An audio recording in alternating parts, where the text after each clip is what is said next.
प्रणाम। आप सभी लोगों का स्वागत है, अभिनंदन है आज के सत्र में। आज के सत्र में हम लोग शुरुआत कुछ प्राणायाम से करेंगे और इसके लिए हम लोग थोड़ा कपालभाति, भस्त्रिका और कुछ बंद बंद लगाएंगे। और इसके लिए मैं आमंत्रित करता हूँ मनीषा जी को, वो आए और आप लोगों को थोड़ा सा प्राणायाम कराएं। मैं 10 मिनट के बाद फिर आप लोग को ज्वाइन करूंगा सूत्र प्राणायाम में, तो आप लोग प्राणायाम करें। हरिओम सभी को।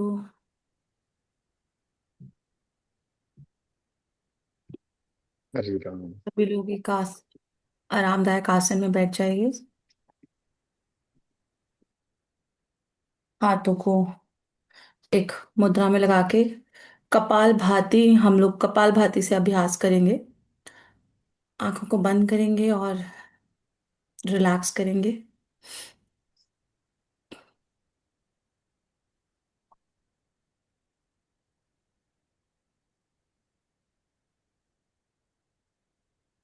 हम श्वास को तेजी से बाहर की तरफ छोड़ेंगे। सारा ध्यान छोड़ने पर होगा।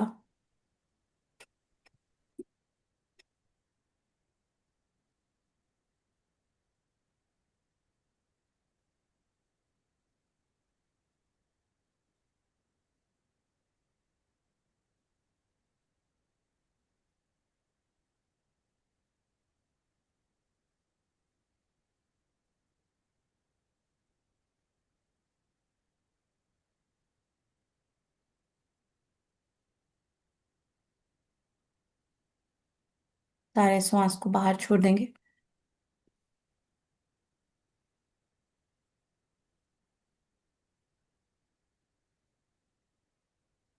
सामान्य श्वास लेंगे। श्वास अपने आप ही आएगा।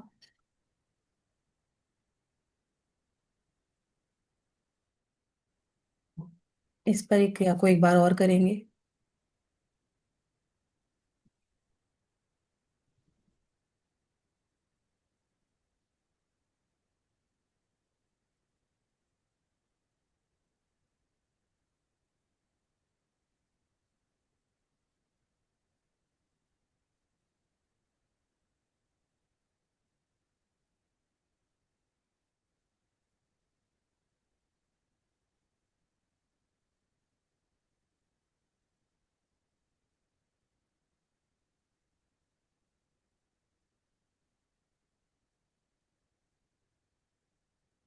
अब हम श्वास के बाहर छोड़ते समय पूरा श्वास बाहर छोड़ेंगे और अग्निसार को भी इसके साथ जोड़ेंगे। सारा श्वास बाहर छोड़ देंगे और श्वास छोड़ने के बाद पेट की मसल्स को मूव करेंगे।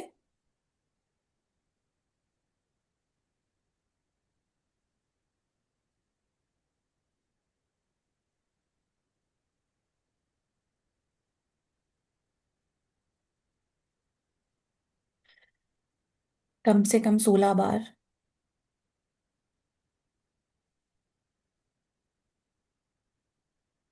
अब सामान्य श्वास लेंगे। एक बार फिर से हम कपालभाति का अभ्यास करेंगे। पूरा फोकस एक्सलेशंस पर रहेगा।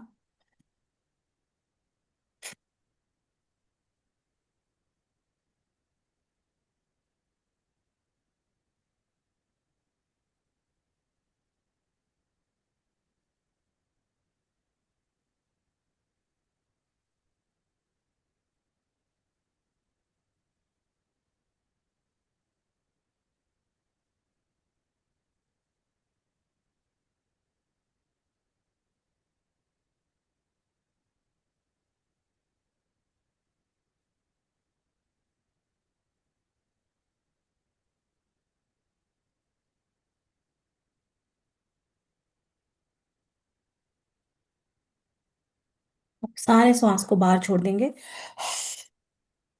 और अग्निसार क्रिया करेंगे। अग्निसार क्रिया करते हुए हाथों को घुटने के ऊपर प्रेस करेंगे। शोल्डर को हल्का सा उठाएंगे और सारे सांस को बाहर छोड़ देंगे। जो एक्स्ट्रा सांस अंदर होगा उसको ही बाहर छोड़ देंगे। और जब पूरा श्वास बाहर आ जाएगा तब हम पेट की मूवमेंट्स को इन एंड आउट करेंगे। मसल्स, पेट की मसल्स को मूव करेंगे।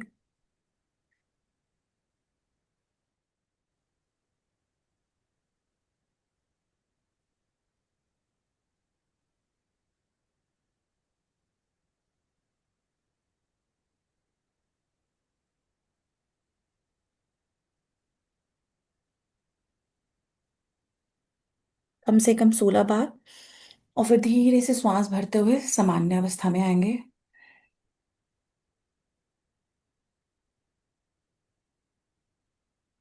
एक बार और हम इस प्रक्रिया को दोहराएंगे।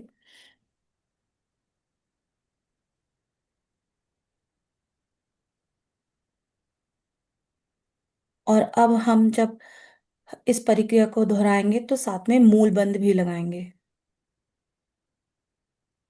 श्वास को बाहर छोड़ेंगे और अपने प्रेनियम को ऊपर की तरफ पुल करेंगे।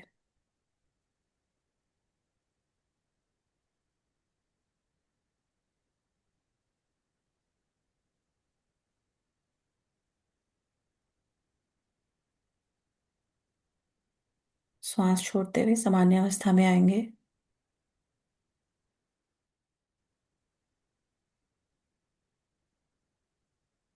रिलैक्स करेंगे।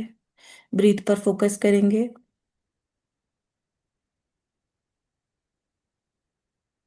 श्वास भरते हुए फिर से हम मूल बंद का अभ्यास करेंगे।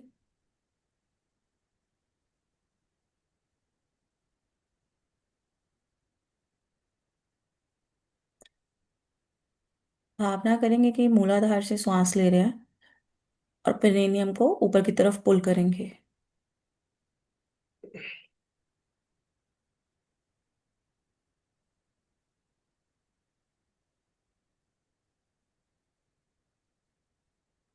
श्वास छोड़ते हुए सामान्य अवस्था, मूलाधार को रिलीज कर देंगे, मूल बंद को। एक बार और मूल बंद लगाएंगे। श्वास भरेंगे और मूल बंद का अभ्यास करेंगे।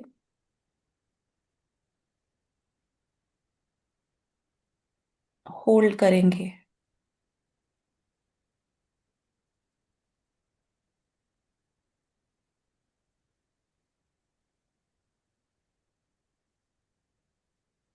रिलीज कर देंगे श्वास छोड़ते हुए सामान्य अवस्था में आएंगे।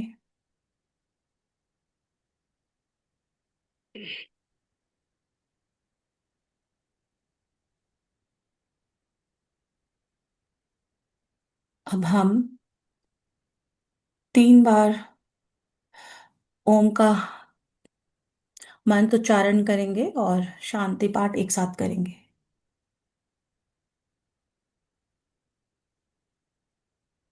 लंबा गहरा श्वास लेंगे। ओम।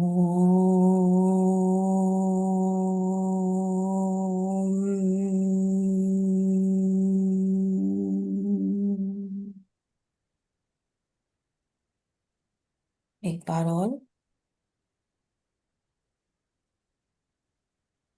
ओम।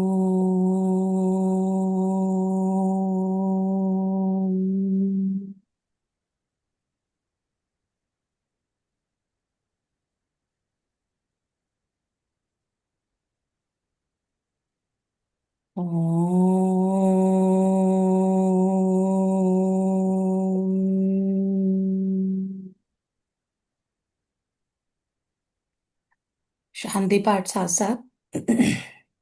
असतो मा सद्गमया तमसो मा ज्योतिर्गमया मृत्युर्मा मृत्योर्मामृतम् आनंदमया। ओम शांति शांति शांति। दोनों हथेलियों को आपस में रब करेंगे और अपनी आंखों पे रखेंगे। आपका पुनः स्वागत है गुरुजी।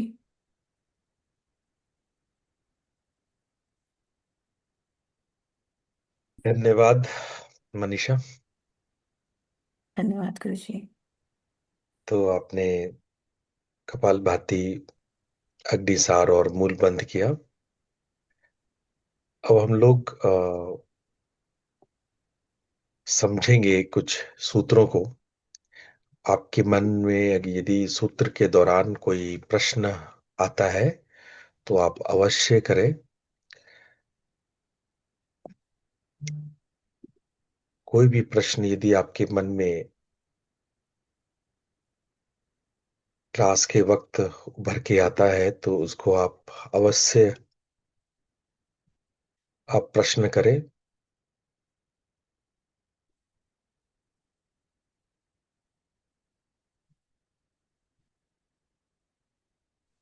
एक, ये स्क्रीन आप लोग को दिख रहा है क्या? दिख रहा है गुरु हाँ जी। जी गुरुजी।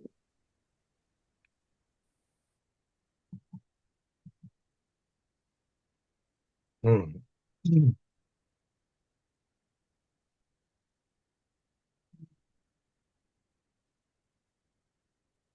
तो आप लोगों को कल मैंने सहस्रार मंडल के विषय में बताया और चर्चा के दौरान मैंने कर्म, प्रारब्ध और संचित कर्म के विषय में भी आप लोग को बताया।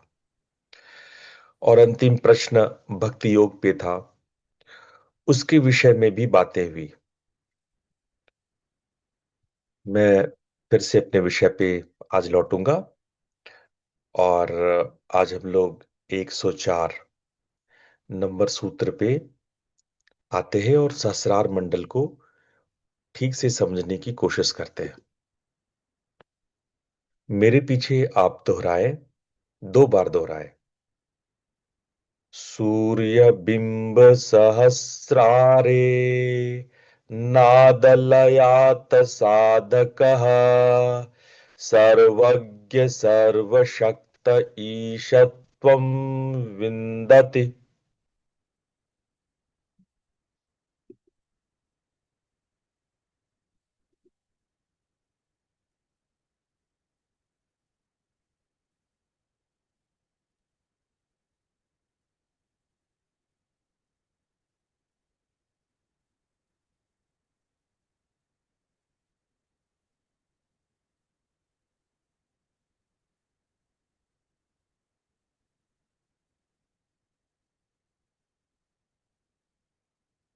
इस सूत्र में बताया गया है कि जब आप सहस्रार मंडल में प्रवेश कर लेते हैं तो आपकी जो नाद में लय होने की क्षमता इतनी बढ़ जाती है कि आप सूर्य की रोशनी के समान आप अंतरिक्ष में लय होने लगते हैं। जिस प्रकार से सूर्य की रोशनी काम करती है उसी प्रकार से आपकी चेतना कार्य करने लगती है। जिस प्रकार से सूर्य की रोशनी अनेकानेक ग्रहों पर और पूरे सौरमंडल पर व्याप्त होता है, वैसे ही आपकी चेतना पूरे सौरमंडल में व्याप्त होने लगती है और आपको पश्यंती नाद, पश्यंती नाद का अर्थ है कि जो सुनाई पड़ रहा है नाद वो दिखाई भी पड़ता है। सूर्य सहस्रार मंडल की पहुंच रखने वाले लोग नाद को केवल सुनते नहीं है, पश्यंती देखते भी है। उनके लिए नाद दृश्य भी है और सूर्य के प्रकाश की भांति वो ब्रह्मांड में व्याप्त होने लगते हैं। आप लोग म्यूट कर लें अगर आपको भी सुविधा होगी और मुझे भी। अब अगला सूत्र है जिसको मेरे बाद आपको दोहराना है। योगिनी नादे पूर्ण शक्ति तस्णवणे त्रिपुर प्राप्ति।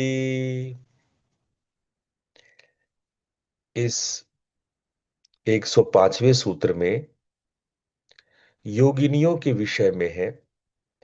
हमने पहले भी इस विषय में चर्चा किया कि जो हमारे भीतर डाकनी, राकनी, शाकनी, काकनी, लाकनी इत्यादि योगिनियां, योगिनी शक्ति को जब आप चक्रों में जागृत करते हैं तो सहस्रार मंडल पर ये अपने पूर्ण स्वरूप में, पूर्ण ताकत में आ जाती हैं। पूर्ण शक्ति योगिनी नादे पूर्ण शक्ति, ये अपने पूरे फ्रिक्वेंसी में ये योगिनी शक्ति आपके भीतर में प्रवेश करती है। और आप जो नादों का श्रवण करते हैं उससे आपको भगवती त्रिपुर सुंदरी की उपस्थिति का भी भान होता है। यहां से हमारी श्री विद्या की साधना शुरू होती है। श्री विद्या की साधना इसलिए मैं इसकी दीक्षा और साधना सामान्य नहीं करवाता हूं कि इसकी साधना ससरार मंडल पे ही होती है और यहीं पर भगवती के भिन्न भिन्न रूपों का साक्षात्कार होता है। क्योंकि सामान्य लोग की पहुंच उतनी ऊंची नहीं है या उनके चेतना की फ्रिक्वेंसी उतनी ज्यादा नहीं है, इसलिए उनकी योगिनी शक्तियां उतने पूर्ण नाद के, पूर्ण लयता के नहीं होते हैं, पूर्ण फ्रिक्वेंसी के नहीं होते कि वो श्री विद्या की उपस्थिति का भान भी कर सके, उसकी मौजूदगी का एहसास भी कर सके। तो इस सूत्र में इस बात के गूढ़ रहस्य को बताया गया है। अब हम लोग प्राणमय कोश के अंतिम चरण में आ गए। देखो, प्राणमय कोश नाद साधना का जब मैं आप लोग को पढ़ा रहा हूं तो मैंने कहा कि इसके दो बड़े दुर्लभ और महत्वपूर्ण बिंदु हैं। एक तो चक्र और दूसरा तत्व। ये दोनों बहुत गहरी बात है, बहुत गहरी बात है। ठीक है, ये सृष्टि क्रम में आता है, ये सृष्टि का उपादान है, लेकिन ये आपको मनोमय कोश में भी मिलेगा और इसके सूक्ष्म से सूक्ष्म स्तर आपको विज्ञानमय कोश में भी मिलेगा। तो ये भले ही बने प्राण के हैं, लेकिन इसकी जड़ें आपको मनोमय कोश और विज्ञानमय कोश तक दिखेगा, इसकी जड़ें। इसीलिए चक्रों को और तत्वों को बहुत सावधानी से समझना चाहिए, बहुत गहन मनन विचार के साथ इस विद्या को समझना चाहिए, क्योंकि इसकी जड़ें भीतर विज्ञानमय कोश तक फैली हुई है। अब इस पंचभूतात्मक प्रकृति के बारे में आपको जब बताएंगे तो आपको हम पांचों तत्वों के बारे में, यानी पांचों भूतों के बारे में, भूत का मतलब होता है तत्व, ठीक है। तो पंचभूत का मतलब जो पांच तत्व है, आकाश, वायु, अग्नि, जल और पृथ्वी, उसको भूत बोलते हैं, ठीक है। तो कंफ्यूज मत होना, ठीक है। पंचभूत मतलब ये पांच तत्व, ठीक है। और आपको इसी दौरान वितर्क संप्रज्ञात भी बताएंगे कि आपको प्राणमय कोश में वितर्क संप्रज्ञात लग सकता है। अभी आपने देखा चक्रों की साधना से जब आप सहस्रार मंडल पहुंचते हैं तो आपको नाद साधना की प्रथम सोपान का दर्शन होने लगता है, श्री विद्या का भान होने लगता है। और इसी क्रम में, इसी स्तर पे हमें वितर्क संप्रज्ञात का भी आभास होता है। ये सब हम लोग अभी आगे सूत्रों में देखेंगे। तो सबसे पहले 106, 106 सूत्र मेरे बाद आप दोहराएंगे। शिव शक्तयोः स्पन्दोऽयं तेनैव भूतानां बीजम्। शिवशक्तयोः स्पन्दोऽयं तेन।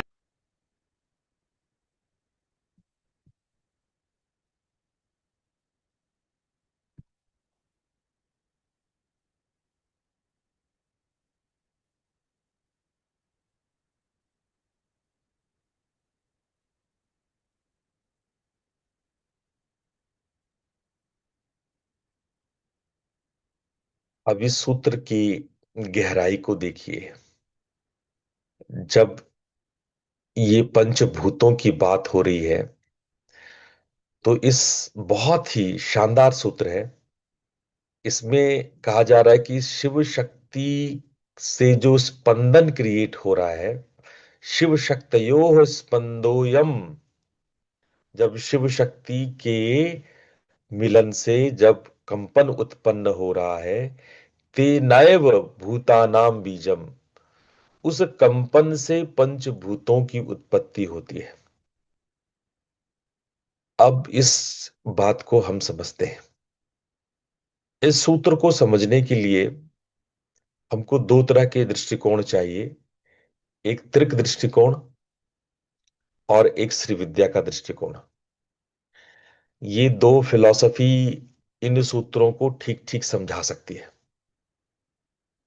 त्रिक त्रिक का पहले आप मतलब समझ लो। त्रिक का अर्थ होता है, कश्मीर में वो पुराने समय में एक महान काश्मीर शैव दर्शन था, जो कालांतर में नष्ट हो गया। पंडितों को वहां से मार के भगा दिया गया और धीरे धीरे ये सभ्यता कश्मीर में तो नष्ट हो गई, लेकिन भगवती की कृपा से दर्शन की मूल पुस्तक और ग्रंथ उत्तर भारत में प्रचारित हो चुके थे।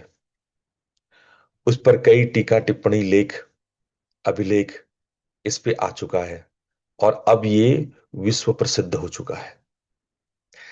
इसी दर्शन को हम त्रिक दर्शन कहते हैं। त्रिक दर्शन में परा सृष्टि यानी जो बियॉन्ड है, अपरा सृष्टि जो हमारा लौकिक संसार है, और उसके मध्य जिसको कहते हैं परा और अपरा, परा परा, ये तीनों सृष्टि का दर्शन है।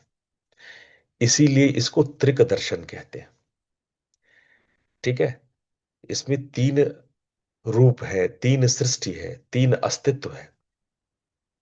अब जैसे सांख्य दर्शन कहता है कि द्वैत है, दो अस्तित्व है, प्रकृति और पुरुष। अद्वैत वेदांत कहता है कि एक ही है, ब्रह्म है, माया एग्जिस्ट नहीं करती है, माया इल्यूशन है, एक ही है, एको हम द्वितीयो नास्ति। तो अद्वैत वेदांत एक अस्तित्व को मानता है, अन्य को माया मानता है। उसी प्रकार से सांख्य दर्शन दो को मानता है, कि प्रकृति और पुरुष। और उसी प्रकार से यह कश्मीर दर्शन, कश्मीर शैव दर्शन, ये तीन को मानता है। परा, अपरा और परापरा, ये तीन सृष्टि को मानता है। और इसलिए आप जब इस दर्शन को देखेंगे, समझेंगे, तो इसमें गूढ़ रहस्यों का उद्घाटन या गूढ़ से गूढ़तम विषयों को सरलता से समझा जा सकता है। इस सूत्र को, इतने गूढ़ सूत्रों को दूसरे दर्शनों में नहीं देखा समझा जा सकता है, न जैन में न बौद्धों में। इसको त्रिक से ही समझा जा सकता है। तो त्रिक दृष्टि के हिसाब से इस सूत्र को हम ये यूं समझें कि जो हमारे शिव तत्व हैं, यानी जो चेतना चेतना शक्ति है,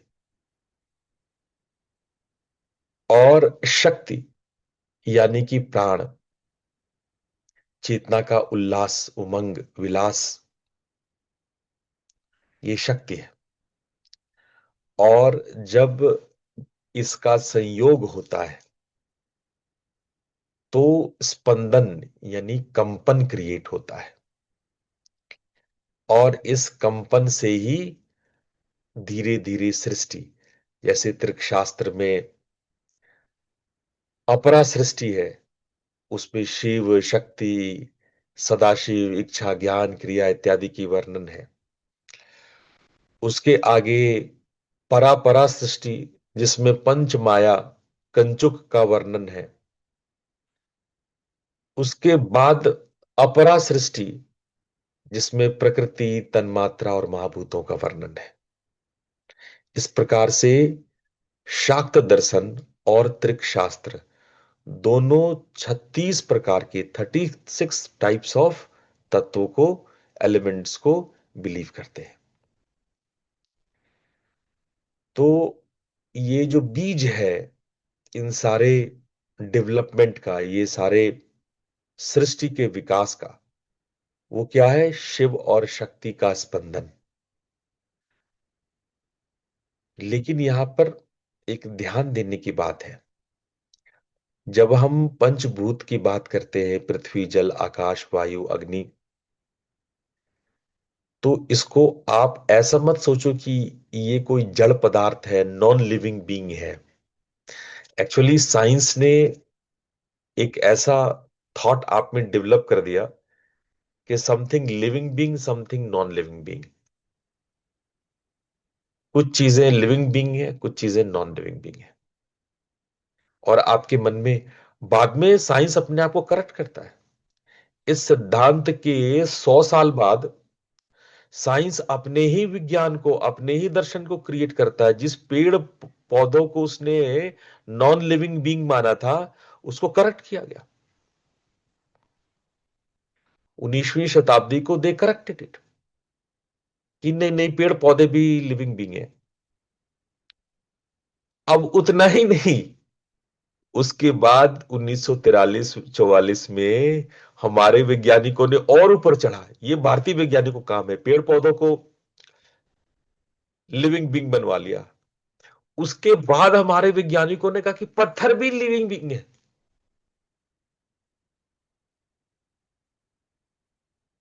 और साइंस किसी हद तक ये मानता है, पर अभी तक अपने टेक्स्ट बुक में नहीं आया है। ये भी किसी दिन साइंस मान लेगा कि ये जो living being and non living being की जो उसने सीमाएं बनाई थी, ऐसा कुछ है नहीं। कोई भी चीज लिविंग बीइंग और नॉन लिविंग बीइंग नहीं होता है। सब में चेतना है, सब चेतना से ही बना है। साउथ में एक बड़े मूर्तिकार हैं, रमन्ना स्वामी कुछ ऐसे करके नाम है। रमन्ना स्वामी ही जानते हैं। आप गूगल में उनको खोज सकते हैं।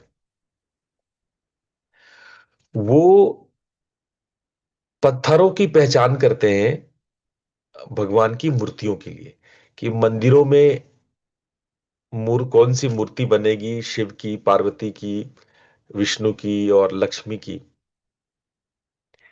और एक बार मेरी उनसे बात हुई, तो अन्ना कहते हैं कि प्रोफेसर साहब आपको पता है? मैंने कहा क्या? कि ये जो पत्थर होते हैं, उसमें भी, पत्थर में भी नर मादा होता है। कुछ पत्थर नर होते हैं, कुछ पत्थर मादा होते हैं। मैं कहा यही ऐसा भी होता है क्या? बोले, हाँ।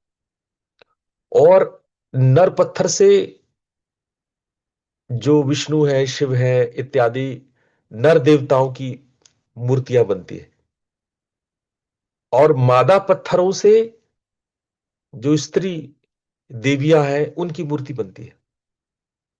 मेरे लिए एकदम नई जानकारी थी, नई खोज थी। तो ऐसा भी होता है, मतलब पत्थर भी नर मादा होते हैं। हम लोग तो पत्थर को नपुंसक लिंग मान सकते थे। अच्छा चलो, अगर ये प्राणी होगा तो नपुंसक लिंग होगा। तो नहीं, पत्थर पत्थर भी नर मादा होते हैं। और यदि आपने किसी मादा पत्थर को कढ़ा करके उसको आपने पुरुष का मूर्ति बना दिया, तो उसकी प्राण प्रतिष्ठा कभी सफल नहीं होगी। उसी प्रकार से यदि किसी पुरुष पत्थर को आपने कोई मूर्ति बना दी स्त्री की, उसकी प्राण प्रतिष्ठा कभी संभव नहीं होगी। तो आप जरा कल्पना करो कि हमारे ऋषि मुनि वैज्ञानिक कैसे वैज्ञानिक थे। मतलब पत्थरों में भी, ये स्त्री पत्थर, ये पुरुष पत्थर, इस स्त्री पत्थर से देवियां बनेंगी, इस पुरुष पत्थर से देवताओं का निर्माण होगा, मूर्ति का। इतना गणित। तो ये विद्याएं, और इस विद्याओं पर चैलेंज किया गया। दे क्लेम्ड मॉडर्न साइंस। आपको 1943-44 के कई दस्तावेज के बारे में आपको मैं जानकारी दूंगा, जिसमें हमारे भारत के वैज्ञानिकों ने क्लेम किया, चैलेंज किया कि क्या बात करते हो, ये पत्थर भी हमसे बात करते हैं। पत्थर से भी आप कम्युनिकेशन कर सकते हो, पहाड़ों से कम्युनिकेशन कर सकते हो, नदियां, इसको आप देवी। अरे हम केवल मानते नहीं है, लोगों ने गंगा के को दर्शन किया है। अरे छोड़ो दर्शन की बात, गंगा को पत्नी बनाकर के उसके बच्चे हुए हैं। शांतनु की कथा तो आपको पता होगा, जिसमें कि 8 बच्चे हुए थे गंगा के, और उसमें से 8वां ही बचे थे भीष्म पितामह। बाकी 7 को बहा दिया था, गंगा ने बहा लिया था। आप क्या बात करते हो, living being, non living being. हम नदियों से बच्चे पैदा कर लेते हैं।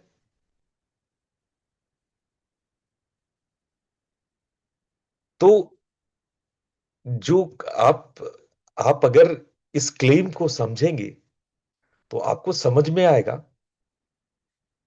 कि जड़ को जिस भूतों को हम लोग जड़ मानते हैं, जिन पंच तत्वों को हम जड़ मानते हैं, वो जड़ है ही नहीं। दुनिया में कोई ऐसी चीज नहीं है जो सो कॉल्ड जड़ है। सब चेतन से ही बने हैं। हाँ, कहीं कहीं पे चेतना कुछ डोरमेंट हो सकती है, और कहीं कहीं पे चेतना डोमिनेंट हो सकती है। लेकिन कोई लिविंग और कोई नॉन लिविंग हो जाए, ऐसा कोई विज्ञान हमारे शास्त्रों में नहीं है।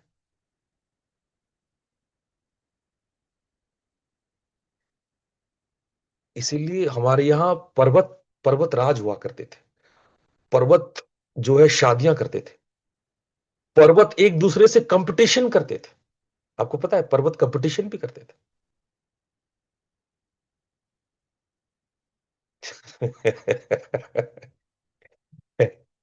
ये आप लोग को कपोल कथा लग रहा होगा कि गुरुजी आज किस कपोल कथा में पड़ गए, पुराणों की किस झंझट में फंस गए।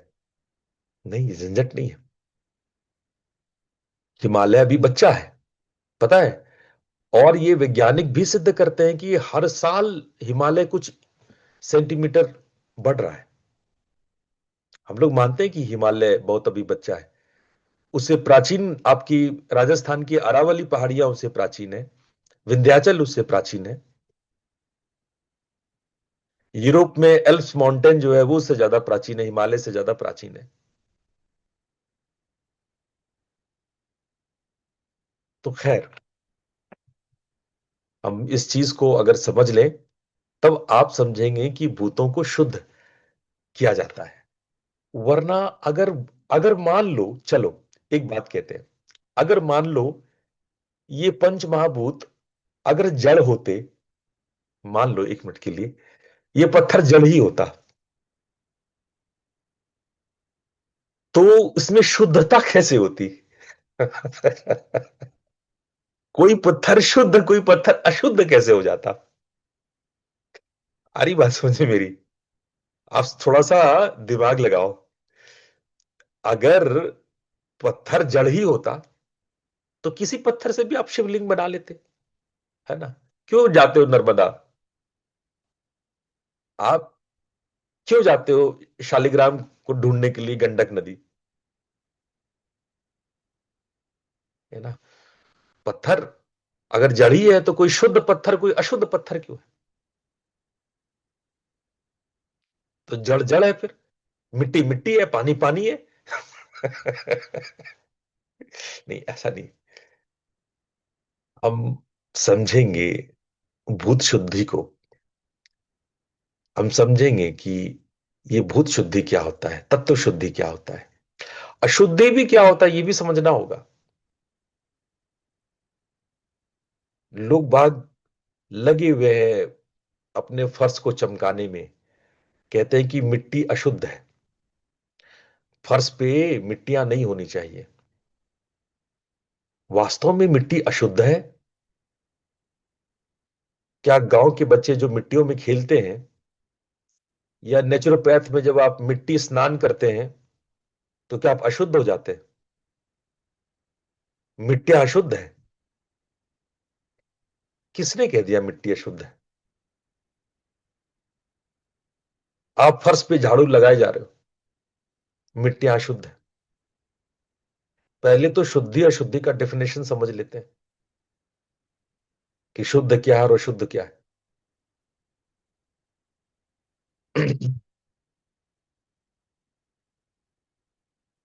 अब इस सूत्र को मेरी बात दोहराएंगे।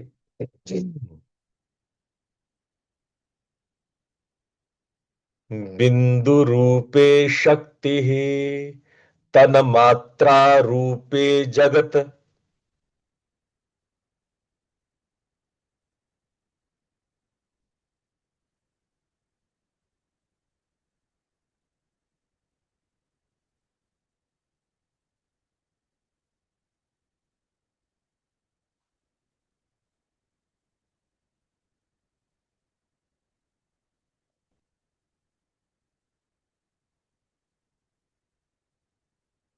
अब इस सूत्र को समझते हैं। बिंदु रूपे शक्ति और तन मात्रा रूपे जगत। तन मात्रा, इससे पहले आप लोग कभी शब्द सुने हो? शायद मेरे जो पुराने सुनते हुए आ रहे हैं वो जानते होंगे। कोई चैट पे लिख सकता है तन मात्रा शब्द का अर्थ क्या होता है? मैंने बहुत पढ़ाया है तन मात्रा आप लोगों को, तन मात्राएं साधनाएं भी कराई हैं आप लोगों को। देखिए आज किस किस को याद है तन मात्रा का अर्थ।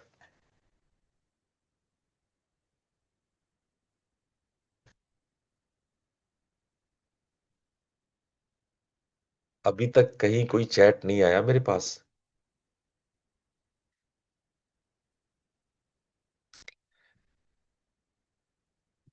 नहीं, ज्ञानेंद्रियां नहीं है, अलग है। ज्ञानेंद्रिय इज नॉट तन मात्रा। नो।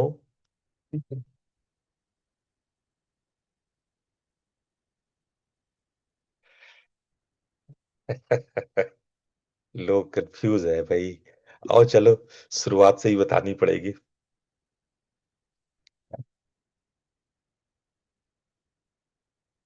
तन्मात्राओं को कहते हैं रूप रस गंध शब्द और स्पर्श, ये तन्मात्राएं हैं।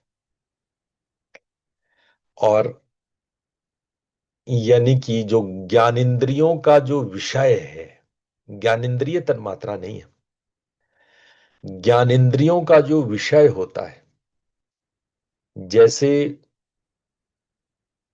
गंध,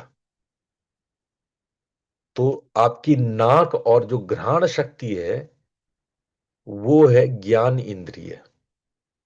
समझ लो, नाक और जो सूंघने की शक्ति है वो कहलाती है ज्ञान इंद्रिय। बट वॉट अबाउट द गंध, द स्मेल?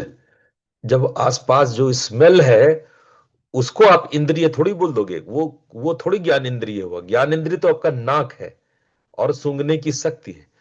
पर जो उसका विषय है यानी जो गंध है, उसको क्या बोलेंगे? उसको बोलते हैं तन मात्रा। याद रख लो, पूछेंगे पीछे का सारा गोल।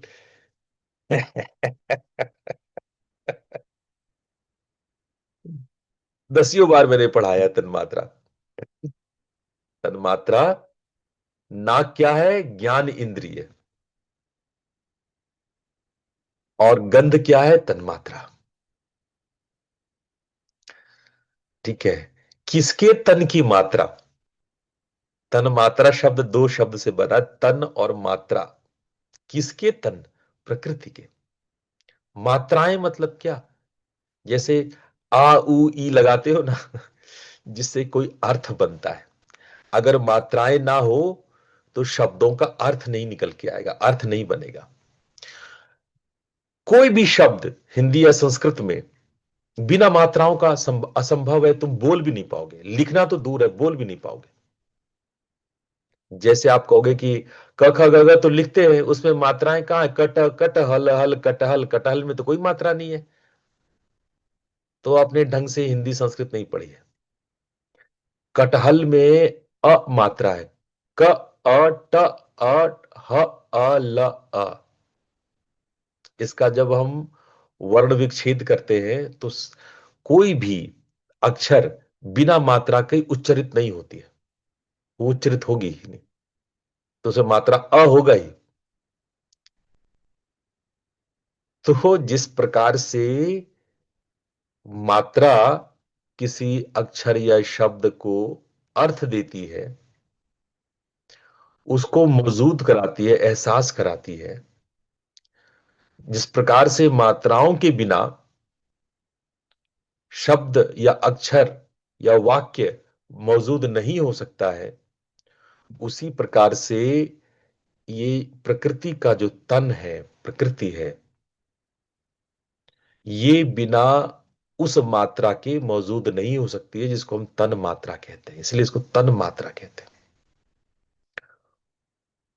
रूप रस गंध शब्द स्पर्श, है ना। तो अब इसको कहा गया जगत। ये जगत बिंदु रूपे शक्ति ही। बिंदु पर ऑलरेडी काफी चर्चा हो चुकी है। इस 100 सूत्रों में लगभग 25-30 सूत्र तो बिंदु पे ही होगा। तो बिंदु हमने पर्याप्त पढ़ लिया है। अब हम लोग थोड़ा सा समझें कि ये जो हमारी घ्राण शक्ति है, सूंघने की शक्ति है, ये भी बिंदु शक्ति है।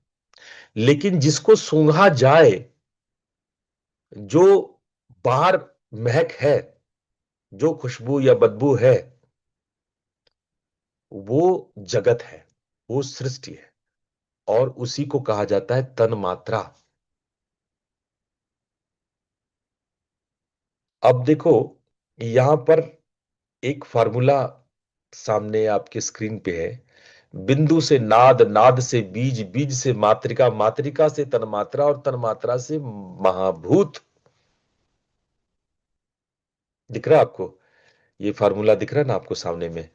बिंदु, एरो मार्क नाद, एरो मार्क बीज, arrow mark Matrika, arrow mark तन्मात्रा और एरो मार्क भूत। ये फार्मूला आपके सामने मैंने लिख के दे दिया। बिंदु से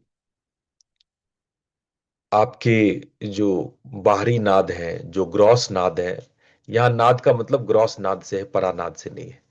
नाद उत्पन्न होता है, नाद से बीज उत्पन्न होता है, बीज से मात्रिकाएं उत्पन्न होती है, मात्रिकाओं से तन मात्रा उत्पन्न होती है और तन मात्राओं से महाभूत।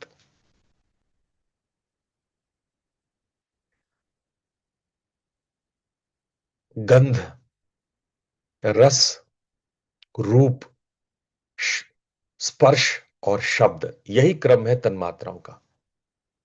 चाहे अद्वैत दर्शन में जाएं या द्वैत दर्शन में या त्रिक दर्शन में, भारत के सभी दर्शन, चाहे जैनों और बौद्धों में भी चले जाओ, तन्मात्रा से ही महाभूत बनता है। भारत के सभी दर्शन तन्मात्राओं से ही महाभूतों की उत्पत्ति मानते हैं। कोई थोड़ा ज्यादा मैथमेटिकल है, कोई थोड़ा कम मैथमेटिकल है। अब आप वैदिक गणित में जाएंगे, वैदिक दर्शनों में जाएंगे, बहुत गणित है। वो कहेंगे कि एक बटा 1/4 शब्द, 1/8 स्पर्श, 1/8 रूप, 1/8 गंध और 1/8 रस को जोड़ देने से एक आकाश उत्पन्न होता है। ऐसा गणित आपको वैदिक गणित में मिलेगा। मैं अभी इस पे डीप नहीं जाऊंगा, मैंने पहले भी क्लासों में ये सब बातें बताई हुई है, पर एक आपको आकलन दे देता हूं। दशमलव में ये जो तन्मात्राएं हैं आपस में मिलजुल करके सारे परमुटेशन कॉम्बिनेशंस के साथ ये अलग अलग आकाश को, अग्नि को, वायु को, जल को उत्पन्न करते हैं। इनके परमुटेशंस एंड कॉम्बिनेशंस है। इसको समझना होगा कि क्या है इनके परमुटेशन और कॉम्बिनेशंस। चलिए पहले आकाश को समझते हैं, तो आपको इसके परमुटेशन कॉम्बिनेशंस धीरे धीरे क्लियर होंगे। मेरे पीछे 2 बार दोहराएंगे। नादात आकाशः आकाशे च शिव तत्त्वं व्यापकम्।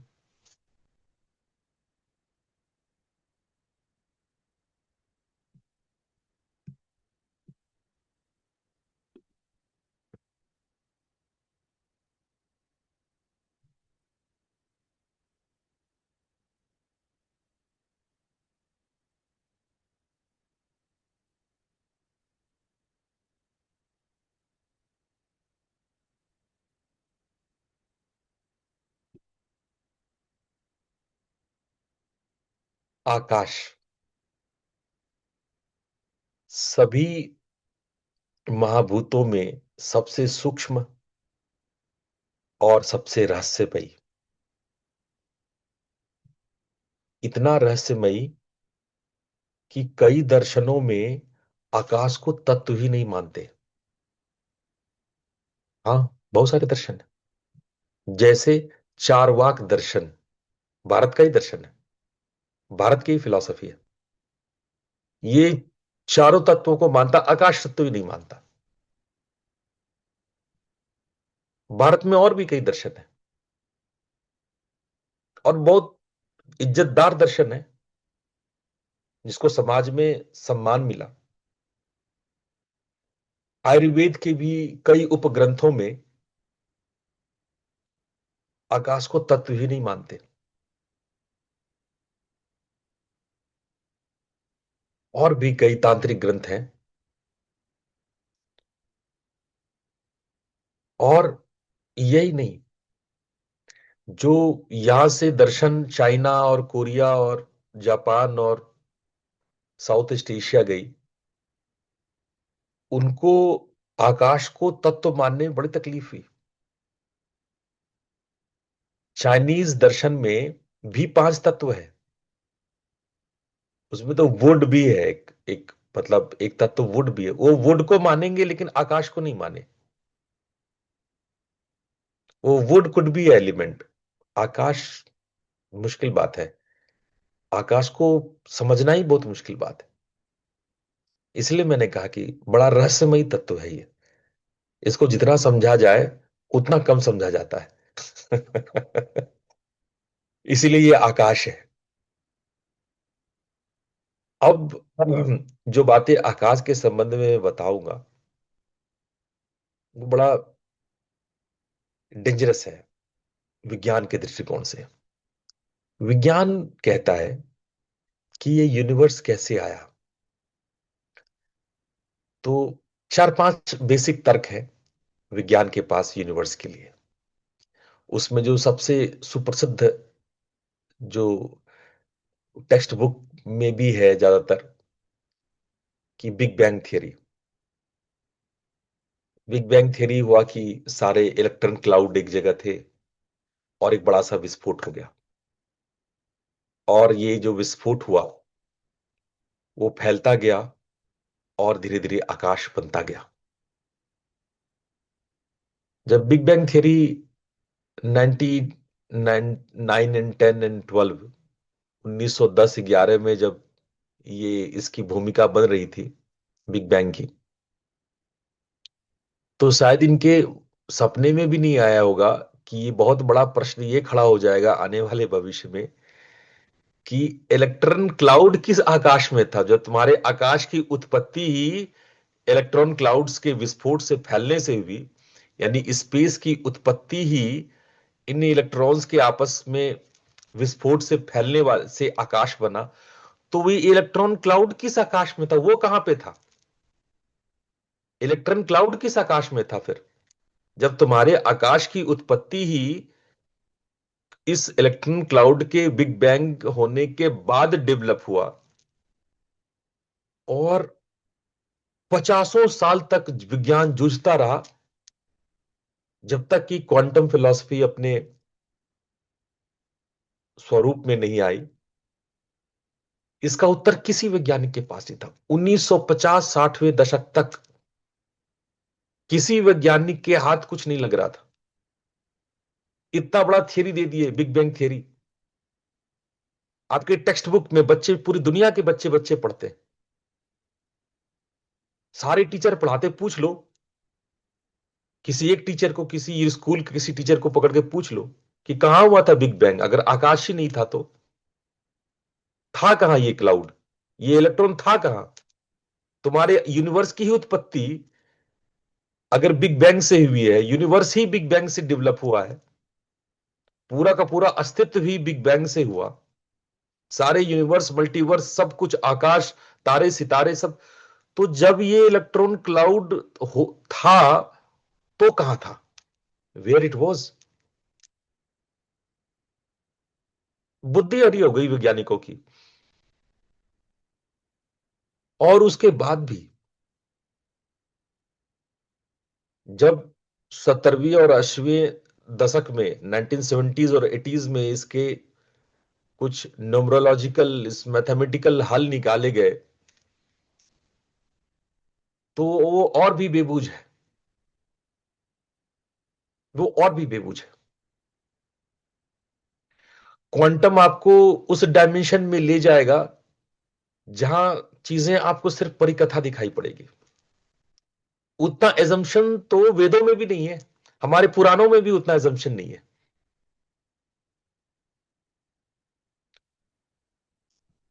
स्टीफन हॉकिंस 10 प्रकार के डायमेंशन की बात करते हैं, 10 डायमेंशंस। और अगर Stephen Hawkins the theory of everything को आप पढ़ोगे तो आप हैरान होगे, यार इतना कल्पना, इतना परिकथा। मतलब उनके अनुसार यदि आप डॉक्टर बनना चाहते हो,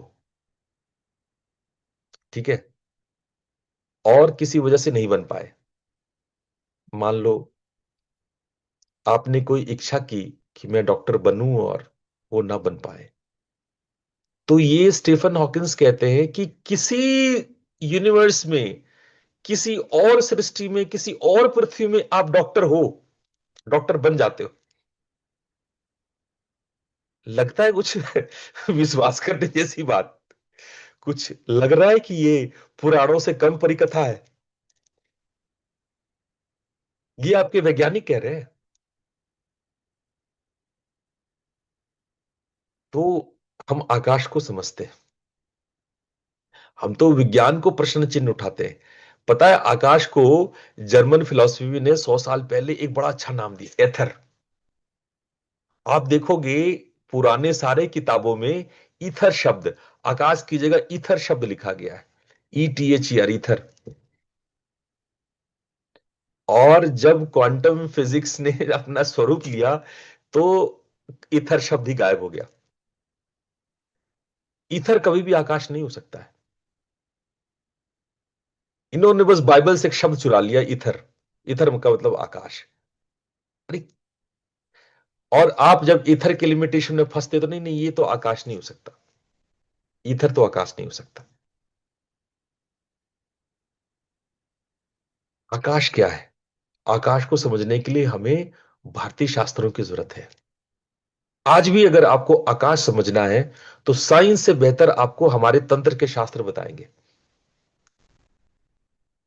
विज्ञान से बेहतर आपको हमारे वैदिक दर्शन आपको बताएंगे कि आकाश क्या है।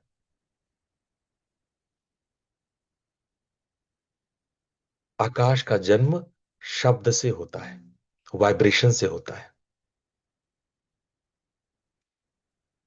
आकाश का जन्म कंपन से होता है। आकाश का जन्म स्पंदन से होता है। और जब स्पंदन होती है तो वो उस प्रकार का नाद, उस प्रकार के आकाश को उत्पन्न करता है। अभी आप लोग को हम आगे जब विज्ञान में कोश पढ़ाएंगे तो बताएंगे कि आकाश के कितने प्रकार होते हैं। पंचाकाश, 5 प्रकार के आकाश है।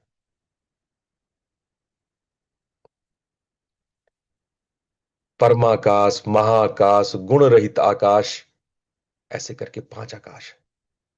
सूर्याकाश, हम लोग जहां रहते हैं वो सूर्याकाश है। इसको सूर्याकाश इसलिए बोलते हैं कि ये आकाश सूर्य नामक तारे के द्वारा प्रतिपादित आकाश है। हम उन्हीं चीजों को देख सकते हैं जो सूर्य हमें दिखाना चाहते हैं। हमारा ब्रेन उसी तरह से डेवलप होता है जैसा सूर्य का प्रकाश के रिलेटिवली हम कोई चीज को पहचान या जान पाते हैं। लेकिन सूर्याकाश के अलावे भी और आकाश है। इसलिए हमारे उपनिषदों ने, हमारे वैदिक ग्रंथों ने पंचाकाश का नाम दिया। पंचाकाश, 5 प्रकार के डायमेंशन है स्पेस के। और हम आकाश को 5 तरीके से देखते हैं, हम आगे चल के बताएंगे। अब तो वैज्ञानिकों ने और भी नई नई चीजें खोजी आकाश के बारे में, और आकाश का डेफिनेशन अब बहुत अलग तरीके से होने लगा है। जब डार्क मैटर या डार्क एनर्जीज की जब डिस्कवरी, खोज हुई कि ये जो अंधेरा अंधेरा सा पूरे अंतरिक्ष में दिखता है वो प्रकाश का अभाव नहीं है, वो डार्क मैटर है। मैटर और एंटी मैटर के बारे में सिद्धांत आगे निकल के आई।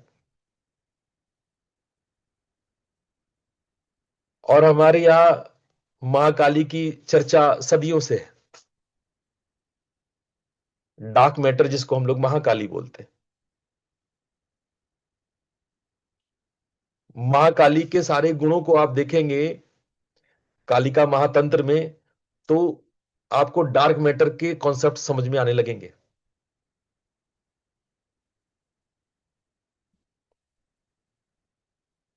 तो मौलिक बात है कि हम लोगों ने अपने शास्त्रों को अध्ययन करना छोड़ दिया। अपने शास्त्रों को हम अध्ययन नहीं करते। अपने ऋषियों को और ऋषियों द्वारा प्रतिपादित ज्ञान के प्रति हमारी श्रद्धा नहीं है।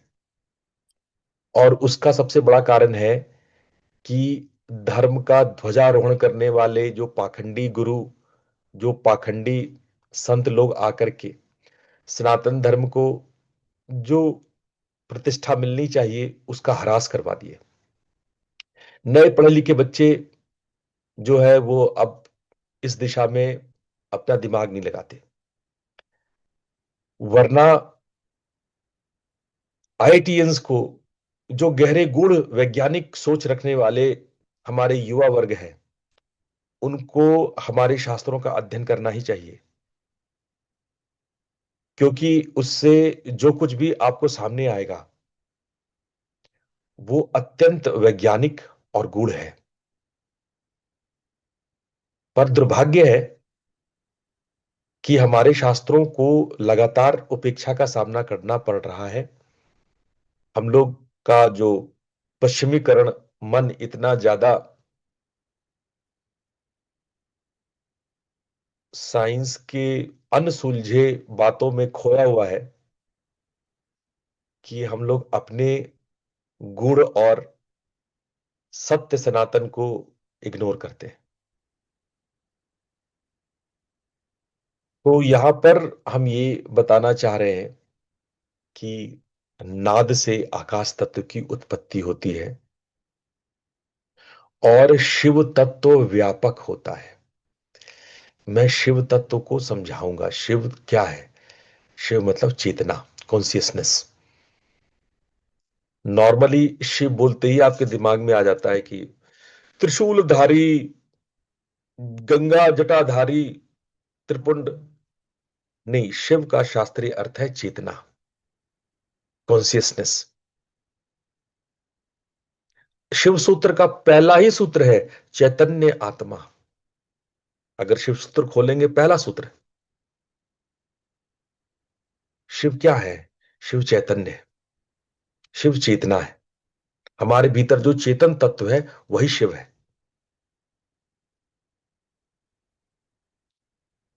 जो living being and non living being हम बता रहे थे, जो लिविंग बीइंग में लिविंगनेस है वही चैतन्य है, वही शिव है। तो जब शिव तत्व व्यापक, उसका प्रसार होता है, उसका फैलाव होता है, उसकी व्यापकता होती है, तो धीरे धीरे धीरे धीरे आकाश निर्मित होता है। और नाद की कॉम्प्लेक्सिटीज से, यानी कि जब नाद के स्पंद एक दूसरे पर विलय होते हैं तो आकाश के अलग अलग डायमेंशंस बनते हैं।